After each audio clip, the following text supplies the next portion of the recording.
নমস্কার বন্ধুরা, আজ আমি আমার জীবনের একটা গুরুত্বপূর্ণ ব্যক্তির সাথে আপনাদের পরিচয় করাবো। ওই যে যিনি ক্যামেরা দেখলেই হাতটা নাড়িয়ে দেন, উনিই হচ্ছেন আমার একমাত্র পতিদেব। রণে বনে জলে জঙ্গলে না খেয়ে দেব 16 সোমবার ব্রত করে তবেই ওনাকে আমি আমার জীবনে পেয়েছি। আর যবে থেকে আমি ওনাকে আমার জীবনে পেয়েছি তবে থেকে আমি অচল হয়ে পড়েছি। ছোট 1 টাকার কয়েন জানেন তো, মার্কেটে যেগুলো চলে, পয়সা কিন্তু ঠিকঠাক ভ্যালু নেই। মানে আপনি যদি একটা রিক্সাওয়ালাকে 4-5টা ছোট 1 টাকার কয়েন একসঙ্গে দেন, সে কিন্তু আপনাকে মনে মনে গালাগালিই দেবে। আমার অবস্থা হয়েছে ঠিক সেই রকম।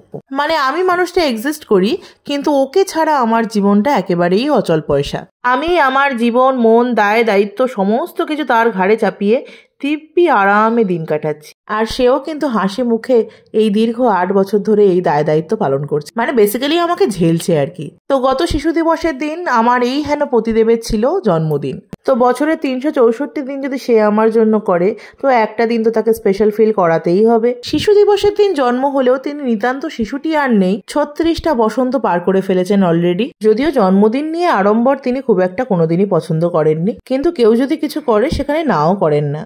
আর আমাকে তো কিছু বলতেই পারেন না, কারণ আমি কারোর কথা কোনোদিন শুনিই না। তো আমার হাজব্যান্ডের একমাত্র সন্তান মানে আমার ছেলে আর আমি মিলে শুরু করেছিলাম বাবার জন্মদিনের আয়োজন, মানে আমার হাজব্যান্ডের জন্মদিনের আয়োজন। তো আমার ছেলে আমাকে বেলুন ফোলাতে অনেক হেল্প করেছে। এতটাই হেল্প করেছে যে বেলুন ফোলাতে গিয়ে বেলুন ফোলানোর মেশিনটাই ভেঙে ফেলেছে। অগত্যা যে কটা বেলুন ফোলাতে পেরেছি সেই কটাই টাঙিয়েছি সুন্দর করে। লাইটগুলোও টাঙানোর চেষ্টা করেছিলাম, কিন্তু আমি তো সবকিছুতেই ঢ্যাঁড়স। লাস্টে আমার অবস্থা দেখে আমার বাবা এসে ময়দানে নামলো, লাইটগুলো খুব সুন্দর করে সেট করে দিল। এই দেখো যতটুকু পেরেছি এইভাবেই সাজিয়েছি পুরো ঘরটাকে। ওর জন্য যাই করি না কেন আমার মনে হয় অনেকটা কম করে ফেললাম, কারণ ও আমাদের বাড়ির প্রত্যেকটা মেম্বারের জন্য যা যা করে তার কাছে এগুলো নস্যি মাত্র। আমার হাজবেন্ড হলো মোহনবাগানের ডাই হার্ড ফ্যান। জীবনে কোনো ডার্বি ম্যাচ উনি মিস করেননি। আগে তো লাইভ দেখতেন, এখন সময়ের অভাবে ফোনেই দেখেন। প্রত্যেক বছরই ওর জন্য কোনো স্পেশাল কাস্টমাইজ কেক অর্ডার দেওয়ার চেষ্টা করি। তো এবছরও ভাবছিলাম কি অর্ডার দেবো। তো তখনই মাথায় এলো যে মোহনবাগান থিমে একটা কেক করা যেতেই পারে। খেলাধুলা জাতীয় যে কোনো জিনিসই আমার হাজব্যান্ড ভীষণ পছন্দ করে। দোকানে গিয়েছিলাম ফুটবল বা ব্যাট বা এই টাইপের কোনো কাস্টমাইজ কেক অর্ডার দিতে। তো দেখলাম সেটা অনেকটা বড় হয়ে যাচ্ছে। তো ছোটোর ওপর এই কেকটাই অর্ডার দিয়েছিলাম, আর ভীষণ সুন্দর বানিয়েছে। যেরকম আমি বলেছিলাম ঠিক সেই রকমই আমাকে বানিয়ে দিয়েছে। এই প্রথম আমি দোকান থেকে কোনো কাস্টমাইজ কেক অর্ডার দিলাম। এর আগে যতবারই অর্ডার দিয়েছি আমি আমার বান্ধবী স্বাগতার থেকে অর্ডার দিয়েছিলাম।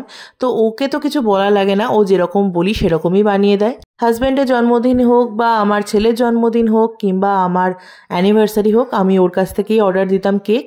কিন্তু বেচারির বিয়ে হয়ে যাওয়ার পর থেকে ও কলকাতা থেকে অনেক দূরে চলে গেছে, যার জন্য ওর কাছ থেকে কেক আমার অনেক দিন খাওয়া হয়নি।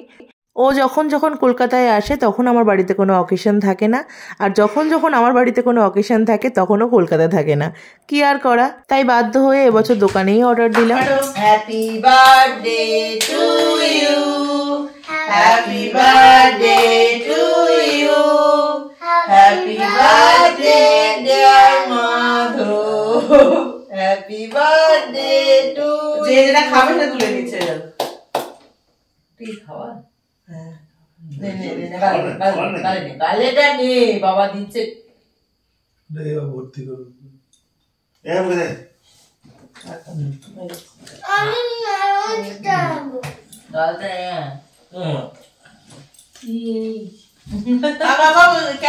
কেকের দিক থেকে খাও না, তোমার ক্রিম খেতে হবে না।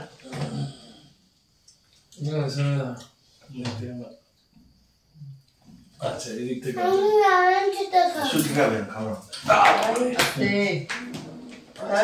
ইহারি ওই আছে পাঠিয়েছে।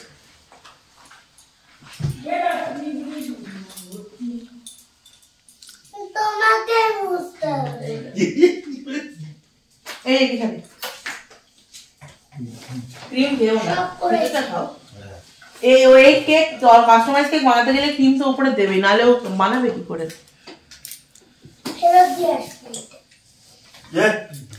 লাল কালির দাগ, লাল কালির দাগ ভাত খাবি না? খাবি না, ওইসব খাবি না, ভাত খাবি না। করে যাচ্ছি কেন? আমি একটু কেক খাবো। আমি আমার শাশুড়িকে দেবে না? আমি ফুটবল খাবো। ফুটবল না, এটা খায় না বলছে।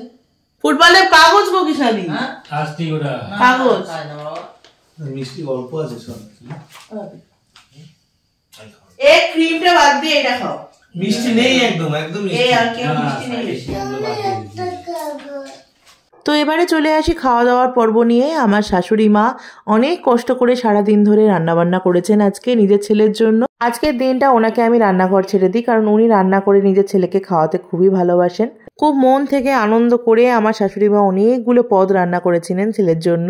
তো এখন থালা সাজানো হচ্ছে, সুন্দর করে থালা সাজিয়ে ওকে আজকের দিনে খেতে দেওয়া হবে। এমনি তো সারা বছর এক জায়গায় বসে ভালো মতো খায় না, ভালোভাবে বসে ভাত খায় একমাত্র রাত্রেবেলা, তাও অফিস ফেরত ক্লান্তি। ছুটির দিনে একটু বসে জমিয়ে খাওয়া দাওয়া করা হয়, কিন্তু এইভাবে সাজিয়ে গুছিয়ে তো আর সারা বছর দেওয়া হয় না। তো আজকে তাই অনেক রকম পদ রান্না করেছেন আমার শাশুড়ি মা। তো একে একে সেগুলো দেখাবো তোমাদেরকে। আর বাড়িতে এমনি ভালো মন্দ রান্না হলে তো নিজেদেরও খুব ভালো লাগে। তো চলো দেখিয়ে দিই কি কি রান্না করা হয়েছিল। আমার হাজবেন্ড পোলাও খেতে ভীষণ ভালোবাসে আর সরু চালের ভাত খেতে ভীষণ ভালোবাসে, তাই দুরকমই হয়েছিল ওর জন্য। মাছের মাথা দিয়ে ডাল এ আমার হাজবেন্ডের বরাবর প্রিয়। সাথে ছিল বোয়াল মাছের ঝাল আর দই কাতলা, আর সঙ্গে ছিল আমাদের বাড়ির প্রত্যেকের প্রিয় মটন আলু দিয়ে ঝোল। সাথে ছিল 5 রকম মিষ্টি, দই আর পায়েস তো ম্যান্ডেটরি থাকবেই। তো এই ছিল আজকের ডিনার। যেহেতু দিনের বেলা ওর খাওয়ার টাইম হবে না আজকেও, তাই জন্য রাতেই সব আয়োজন করা হয়েছিল। এখন খেতে বসে মা সবার আগে আশীর্বাদ করে নিচ্ছে নিজের ছেলেকে। জানি এই সমস্ত কাজগুলো দুপুরবেলাই হয়, জন্মদিনের দুপুরবেলা, কিন্তু আমার হাজবেন্ড খুব ভোরবেলা বেরোয় আমার ছেলেকে নিয়ে। ওকে স্কুলে দিয়ে আমার হাজবেন্ড অফিস যায় আর তারপর সন্ধ্যেবেলা ফেরে। যদিও আজ আমি বলাতে একটু তাড়াতাড়ি বাড়ি ফিরেছে। তো আমাদের বাড়িতে যে কোনো অনুষ্ঠান, যে কোনো কাজকর্ম ওই জন্য রাতেই করা হয়, যাতে ও অ্যাটেন্ড করতে পারে ওগুলো। জন্মদিনে মায়ের আশীর্বাদের পরে তো আর কিছু হয়ই না, যার জীবনে মা আছে তার তো আর কিছু লাগে না। তো যাই হোক, এরপর আমাদের জামাইবাবু মানে আমার বড় নন্দাই আশীর্বাদ করবে। ভালো থাকো, দীর্ঘজীবী হও, সয়াদার মতো টাক মাথায় পড়ুক। সয়াদারটা একটু বড়, ওরটা একটু কম।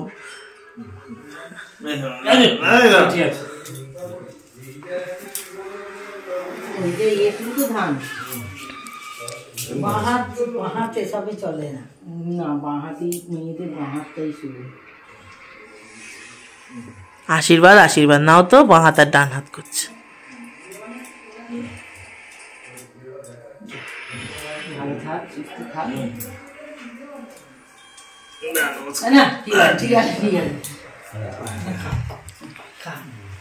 তো চলো আর কি, এই তো সবকিছুই দেখিয়ে দিলাম। এই আমাদের রান্না বান্না, আমরা খুব মজা করে তারপর ভাত খেয়েছি। যদিও এইসব পর্ব এত কিছু মেটাতে অনেকটা রাত হয়ে গিয়েছিল, কিন্তু খুব মজা করে আজকের পুরো দিনটা কাটিয়েছি আমরা। আর আমার হাজবেন্ড প্রত্যেকটা পছন্দের পদ পেয়ে ভীষণ মন ভরে আনন্দ করে ভাত খেয়েছে। তো আজকের মতো এই অবধি। বড়দের আশীর্বাদ আর ছোটদের ভালোবাসা একান্ত কাম্য।